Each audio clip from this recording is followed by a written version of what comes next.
So in preclinical development, I'm going to give you just tiny examples. We're moving from just growing cells on a dish to really technologies that are called organ on a chip or patient on a chip. This is basically now we can take a piece of tissue, whether it's liver, heart, bone, and so on. We can add a specific environment that is suitable for them, immune cells, blood flow. We can really create this on a chip. And the cool thing is that there are many sensors embedded. We can measure many things on those, and then we can also start to add drugs and see how these organs, artificial organs, are responding. So this is one technology that is really progressing fast. I'm not going to go into details.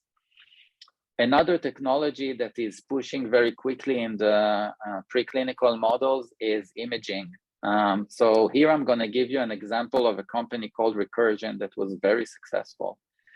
Recursion saw that they can generate very fast on a very large scale images of cells which are very rich in content. So what you see on the left are cells in a dish that look normal. I think these are, that specific image could be like neurons in the brain or something like that.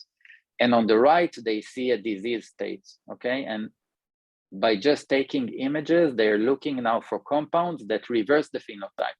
They're saying if we can automate that, that's very similar to what we've seen before on screening.